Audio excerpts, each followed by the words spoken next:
Hello, I'm Darron Hall, the sheriff here in Nashville. I'm also a lifelong resident. I grew up in this area and love this part of the country, and I have two sons that I also want to grow up here in this community and hopefully call Nashville home the rest of their life.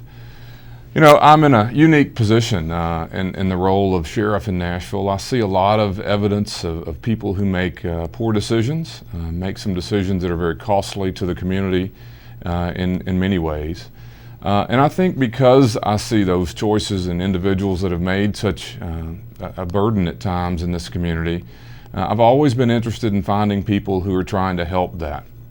And whether it's because you're the police chief or the district attorney, or in my case, the sheriff of Nashville, we get paid to do our jobs to try to help public safety and help our community. But there are many people in this town that do things that aren't because they're being paid to do it. They're volunteers, and they reach out and they do a lot of work in the nonprofit community trying to help Nashville. I've always said that there are people who are more public servants and public safety agents than I am. And one of those people that I've known for over 20 years is Lytle Thomas, and a person who I've told many times he's done more for the safety of this community than I will ever do. And I've come to know him as a person who, not only as what he represents in the inner city ministry, but as the person he is, that he's going to do the right thing and do what's best for Nashville, all the while trying to help young people every day. And that makes him of interest to me. He's a person that I think he and I have a lot in common. I get paid to do a job of trying to help the community stay safe, and he actually doesn't get paid by the community in a direct way, and I think that says a lot about him as a person. One of the things that has always been of interest to me is trying to help people who are incarcerated not return. I believe it's the critical part of public safety. I believe it's what I should get paid to do, not just house people, not just arrest people, but try to arrest the problem. Inner City Ministry and Lytle Thomas are exactly that. They're trying to arrest the problem. They're trying to help this community by preventing the next person from coming to jail. We have a lot of times the adults in institutions in this country and the kids of someone who's incarcerated. The rate is about 80% of the time that child is going to come to jail because mom or dad is in jail today. But not in Nashville.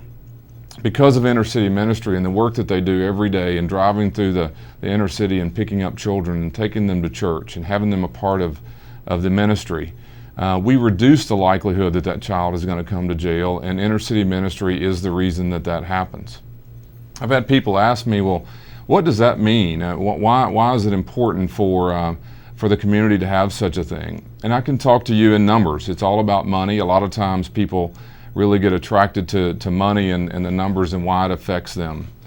As a taxpayer here in Nashville, you pay taxes for many things, schools and the arts and sometimes convention centers and other things, but the things you don't hear a lot about is that you're paying a lot of money to house individuals. I have an $80 million budget. That budget is to house individuals in jails that you've paid for with your tax dollars. About 15 years ago, the experts said that Nashville was going to need 4,000 beds to house people who are arrested here. Because of the work of Inner City, we're sitting here today with 1,400 of those 4,000 beds empty. The experts said that we would be full by now. But because we have 1,400 empty beds, we have two complete facilities that are closed. The lights are off.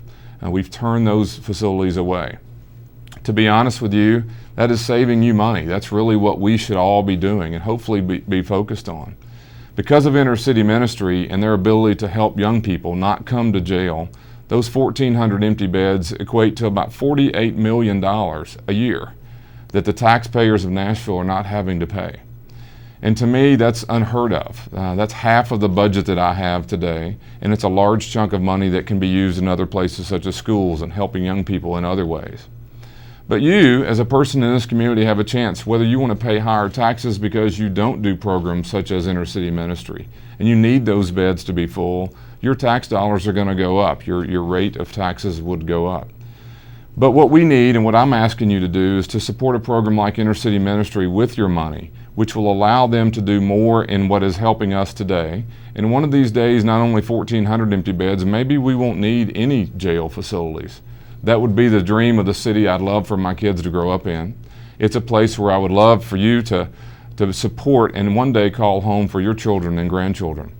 Let's don't spend our money on more jails. Let's spend money on programs like Inner City Ministry and helping the young people today. I ask for your support and thank you for your time.